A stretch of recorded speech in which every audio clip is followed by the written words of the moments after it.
Hi friends, നമ്മുടെ പുതിയൊരു വീഡിയോയിലേക്ക് സ്വാഗതം. ലാൻഡ് റോവർമലാണ് ഇന്നത്തെ പണി. ലാൻഡ് റോവർ എന്നൊക്കെ പറയുമ്പോൾ നിങ്ങൾ വിചാരിക്കും എന്താ പണി എനിക്ക് പണി ഒരുത്തം ചെയ്തു വെച്ച പണിയാണ്. ആ പണി കൊണ്ട് നമുക്ക് കിട്ടിയ പണി നല്ലൊരു പണിയാണ്. എന്താ പണി എന്നുള്ളതല്ലേ. എന്നാൽ ഫുള്ള് വീഡിയോ സ്റ്റാർട്ട് ചെയ്യാൻ പോവാണ് മക്കളെ, കണ്ടോളി.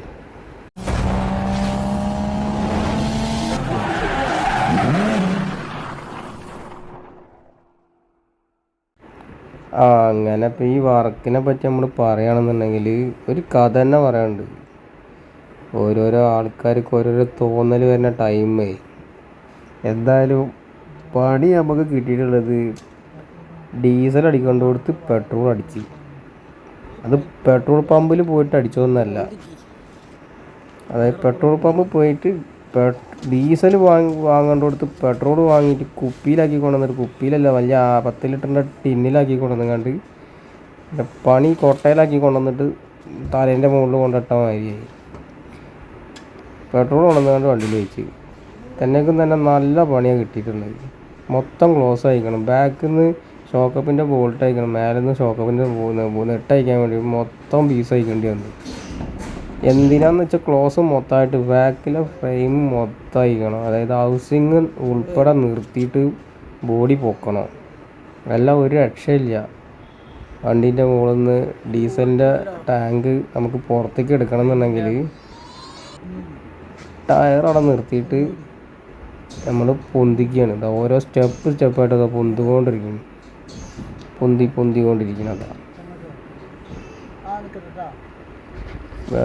ഡീസൽ കഴിഞ്ഞ് നിന്നിട്ട് അല്ല, നമുക്ക് ഡീസൽ കഴിയോ എന്നുള്ള പേടി കൊണ്ട് കുപ്പിയിൽ കൊണ്ടുവന്ന് വെച്ചു. എന്നാൽ ഡീസൽ തന്നെയാണോ ഒഴിച്ചത്, പെട്രോളാണോ ഒഴിച്ചത് ഒന്നും അറിയില്ല. ഇത് നമ്മൾ ലൈനിൽ പോയി നോക്കുമ്പോഴല്ലേ ഒഴിച്ചിട്ടുള്ളത് ഡീസലല്ല പെട്രോളാണെന്ന് മനസ്സിലായത്. അതുവരെ പാർട്ടിക്ക് പോലും അറിയില്ലായിരുന്നു കേട്ടോ. കൊണ്ടുവന്ന മുതൽ ഒരു വേറെ എന്തെങ്കിലും സെൻസർ കംപ്ലൈൻ്റ് ആണെന്ന് വിചാരിച്ച് നിൽക്കുകയായിരുന്നു. അങ്ങനെ നമ്മളിവിടെ കെട്ടി വലിച്ച് കൊണ്ടുവന്ന് നമ്മൾ ടാങ്ക് അയക്കാമെന്ന് പൊന്തിച്ച് നോക്കിയാൽ ഇങ്ങനെയുള്ള വണ്ടികളുടെ ടാങ്കും നമ്മൾ അയച്ചിട്ട് തന്നെ ഇല്ല. അതുകൊണ്ട് പിന്നെ എങ്ങനെ അയക്കേണ്ടത് എന്നുള്ളത് പല പോലത്തെ നോക്കി. എന്തായാലും ബാക്ക് ക്ലോസ് നമ്മളെ ഫ്രെയിം മൊത്തം അയക്കണം എന്നുള്ളത് മനസ്സിലാക്കി. പിന്നെ ഒന്നും നോക്കിയില്ല, അതിനുള്ള പണിത്തരം കെട്ടൽ തുടങ്ങി. എന്തായാലും ഇത് പെട്രോൾ പമ്പിൽ പോയിട്ട് അടിക്കാന്നുണ്ടെങ്കിൽ പെട്രോൾ പമ്പിലുള്ള പയ്യൻ്റെ കാര്യം കട്ട പുകയായിരുന്നു. എന്താ പറയുക, ഇതിനൊക്കെ നമ്മൾ സാധാരണ ഇയോണിലും അൾട്ടോയിലും സ്വിഫ്റ്റിലും മറ്റേ ഇതിലൊക്കെ അതൊക്കെ നമ്മൾ 1000-1500 ഉറുപ്പിക കൊടുത്ത് പരിപാടി ചെയ്യും. ഇതൊന്നും തുക്കൂലട്ടാ. ഇത് പണി തന്നെ ഒരുപാടുണ്ട്. ഈ പ്രീമിയം വണ്ടിയൊക്കെ വരുമ്പോൾ പെട്രോൾ പമ്പുള്ളവരോട് പറയാം, പ്രീമിയം വണ്ടികളൊക്കെ വരുമ്പോൾ ചോദിക്കുക ഡീസലാണോ പെട്രോളാണോ. ഇപ്പോഴത്തെ കാലത്ത് ഡീസലും പെട്രോളും ഒക്കെ ഒരേ മോഡലിൽ തന്നെ ഡീസലും പെട്രോളും വരുന്നുണ്ട്. നമുക്ക് അറിയില്ലെങ്കിൽ ചോദിക്കുക. എന്തായാലും കണ്ടല്ല, ഇങ്ങനെയൊക്കെയാണ് ഇതിൻ്റെ കാര്യങ്ങൾ. ക്ലോസ് ആയിട്ട് അയച്ച് പൊന്തിച്ച് ഇതാണ്ട ബാക്കിലെ ഫ്രെയിം ഹൗസിങ് അടക്കം ആച്ചിലടക്കം. കാരണം നിവർത്തില്ല, പീസാക്കി അയക്കുക എന്നുണ്ടെങ്കിൽ ഒരുപാട് പണിയാണ്. നല്ലത് നമുക്ക് ഇങ്ങനെ ചെയ്യുന്നതാണ്. ഇനിയിപ്പോൾ ഡീസൽ പമ്പ് അയക്കാനോ, അതായത് ഇനിയിപ്പോൾ ഫ്ലോട്ട് കംപ്ലൈൻ്റ് ആയാലോ ഒക്കെ അയക്കുമ്പോൾ എങ്ങനെ അയക്കേണ്ടതെന്ന് വെച്ചിട്ട് തല പുണ്ണാക്കണ്ട, നമ്മളെ വീഡിയോ കണ്ടാൽ മതി. എന്തായാലും ടാങ്ക് അയക്കണം എന്നുണ്ടെങ്കിൽ വേറെ ഒരു വഴിയും ഇല്ല കേട്ടോ. പിന്നെ മറ്റേ i20 മാതിരി സീറ്റ് പൊന്തിച്ച് കണ്ട് അതിൻ്റെ ഉള്ളിലുള്ള റൗണ്ടിലുള്ള പമ്പരം കറക്കിയിട്ട് അതിൻ്റെ ഉള്ളിൽ നിന്ന് ഫ്ലോട്ട് വലിച്ചെടുക്കുന്ന പരിപാടിയൊന്നും ഈ വണ്ടിക്ക് ഇല്ല കേട്ടോ. ഞാൻ അത് ഉദ്ദേശിച്ചങ്ങാണ്ട് ആ സീറ്റ് പൊളിക്കാനൊന്നും നിൽക്കണ്ട. എന്തായാലും ടാങ്കിൽ നല്ല ഡീസലുണ്ട്. ആ ഡീസൽ കുറവാണിച്ചിട്ട് ഇയാൾ കൊണ്ടെങ്ങാണ്ട് പെട്രോൾ അടിച്ചത് 10 ലിറ്ററാണ്. പോരാത്തതിന് അതിൽ കുറേ ഡീസലുണ്ട്, എത്ര അളവ് അറിയില്ല. എന്തായാലും നല്ല വെയിറ്റ് ഉണ്ട്. ഈ ഫൈബർ ടാങ്ക് നല്ല വെയിറ്റ് വരണമെന്നുണ്ടെങ്കിൽ അതിൽ അത്യാവശ്യത്തിന് എണ്ണ ഉണ്ടാവണം. വേറെ പ്രശ്നമുണ്ട്, ഇത് മാതിരി വളഞ്ഞു നിൽക്കുന്ന ഒരു ടാങ്കാണ്. ഇപ്പുറപ്പുറമായിട്ട് 2 കള്ളിയിലേക്ക് അതിലിപ്പോൾ സൈഡിലേക്ക് തൂങ്ങിയത് കൊണ്ട് ഒരു സൈഡിലേക്ക് നല്ല വെയിറ്റ് വന്നു. അപ്പോൾ ആ സൈഡ് നല്ല കനം വരും. ഇതൊരു മെക്കാനിക്കൽ ഒരു സിസ്റ്റമാണ്. പിന്നെ അതിൻ്റെ ഉള്ളിൽ മോട്ടറുണ്ട്. 2 ടാങ്കിൽ നിന്ന് സെപ്പറേറ്റ് അവിടുന്ന് ഇവിടുന്നും കൂടെ എണ്ണ വരാൻ വേണ്ടിയിട്ടുള്ളൊരു മോട്ടറും വെച്ചിട്ടുണ്ട്.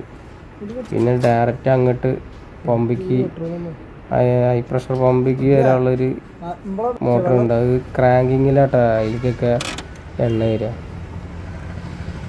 അതൊക്കെ കഴിഞ്ഞ് നമ്മൾ അതിൻ്റെ ഫിറ്റിങ്സൊക്കെ കഴിഞ്ഞ് നമ്മൾ പുറത്തിറക്കിയതിന് ശേഷം ഡീസൽ ഫിൽറ്റർ മാറ്റണം. ഡീസൽ ഫിൽറ്ററിനാണെന്നുണ്ടെങ്കിൽ മുടിഞ്ഞ വിലയാണ്. ഡീസൽ ഫിൽറ്ററൊക്കെ ഒറിജിനൽ തപ്പിപ്പോയപ്പോൾ 10 ഉറുപ്പ്യോളം ഉണ്ട്. 10-12 ഉറുപ്പ്യോളം വരുന്നുണ്ട് ഡീസൽ ഫിൽറ്ററിന്. അങ്ങനെ ഒന്ന് ഒപ്പിച്ച് കൊണ്ടുവന്നിട്ടുണ്ട്. 5 സംതിങ് ആയി. ഇതിൻ്റെ കൂടെ ഈ ഒരു പണിയും കൂടെ ചെയ്തിട്ടില്ലെങ്കിൽ ഇനിയിപ്പോൾ അത് ഭാവിയിലൊരു പ്രശ്നം വരണ്ടല്ല വെച്ചിട്ടാണ് നമ്മൾ ഡീസൽ ഫിൽറ്ററും കൂടെ ആണ് മാറ്റാൻ വിചാരിച്ചത്. ഡീസൽ ഫിൽറ്റർ മാറ്റിങ്ങാണ്ട് വെറുതെ 2 ചാവിയും തിരിച്ചിങ്ങാണ്ട് സ്റ്റാർട്ട് ചെയ്യാനൊന്നും ഇത് പറ്റില്ല. ഇതിന് വേറൊരു കളിയും കൂടെ ഉണ്ട്. അപ്പോൾ ഡീസൽ ഫിൽറ്ററിൻ്റെ കളി എങ്ങനെയെന്നുള്ളത് ഞാൻ പറഞ്ഞുതരാം. ഡീസൽ ഫിൽറ്റർ പഴയത് അയച്ചെടുത്ത് ഈ പഴയ ഡീസൽ ഫിൽറ്റർ അയച്ചെടുത്ത് അതിൻ്റെ മൂട്ടിലേക്കൊക്കെ നോക്കുമ്പോൾ അതിൻ്റെ മൂട്ടിൽ ഒരു കപ്ലറിൻ്റെ ഓപ്ഷൻ വരുന്നുണ്ട്. പക്ഷെ കപ്ലർ കുത്താൻ അതിൻ്റെ പിന്നൊന്നും ഇല്ല. അതിന് പിന്നെ ഒരു ഹോള് വരുന്നുണ്ട്. അതിന് ത്രെഡും വരുന്നുണ്ട്. അതായത് ഒന്നുകൂടെ കാണിച്ചിട്ട് അതുണ്ട് ഒരു ത്രെഡ് വരുന്നത്. അതൊക്കെ ഒരു ഡമ്മി മാതിരി കൊടുത്തത്. അതായത് ഒന്നുമില്ല അതിൽ. എന്തിനു വേണ്ടിയിട്ടാണ് പറഞ്ഞത് അതൊക്കെ വെറുതെ ആളെ സ്വീപ്പാക്കാൻ വേണ്ടിയിട്ട്. എന്തായാലും പുതിയതാണ് നമ്മളതുകൊണ്ട് ഫിറ്റ് ചെയ്ത്. ഇത് ഹൈ പ്രഷർ പമ്പിക്ക് പോണ ലൈനാണ്. അത് നമ്മൾ കുത്താൻ പാടില്ല. ഹൈ പ്രഷർ പമ്പിൽ ഇപ്പോൾ ഡീസൽ പെട്രോളും വന്ന് കിടക്കുകയാണ്. അത് നമ്മൾ എടുത്തിട്ടില്ല. അത് എടുക്കണമെന്നുണ്ടെങ്കിൽ ഇനിയിപ്പോൾ അതിൽ ഇത്തിരി എല്ലാം ഉള്ളൂ. അതവിടെ കിടക്കട്ടെ. ഇനി ഈ ഡീസൽ ഫിൽറ്ററിലേക്ക് ഇനി ഡീസൽ എത്തിക്കണം. ചാവി ഓണാക്കിയാൽ ആ പമ്പ് വർക്ക് ചെയ്യില്ല. ഇതുപോലെ നമ്മൾ വലിക്കണം. നമ്മളൊരു പൈപ്പ് എടുത്തിട്ട് ഹൈ പ്രഷർ പൈപ്പ് കുത്തേണ്ടടുത്തുനിന്ന് കുത്തി കൊടുത്തതിന് ശേഷം മേലോട്ട് വലിച്ചതിന് ശേഷം ഇതുപോലെ വലിക്കുക. ഞാൻ ഇപ്പോൾ വലിച്ചുകൊണ്ടിരിക്കുക കേട്ടോ.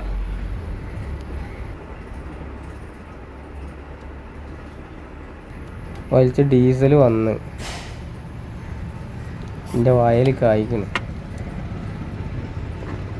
ഡീസൽ വന്നതിൻ്റെ ശേഷം മാത്രമേ അത് കുത്താൻ പാടുള്ളൂ. മറ്റേത് ഡീസൽ ലോഡായിക്കോളൂ വെച്ചിട്ട് ക്രാങ്ക് ചെയ്ത് കഴിഞ്ഞാൽ നോസിലിൽ എയർ കയറി പിന്നെ ആ എയർ എടുക്കണം എന്നുണ്ടെങ്കിൽ ഭയങ്കര പണിയാണ്. നമുക്കൊന്ന് സ്റ്റാർട്ട് ചെയ്ത് നോക്കാം.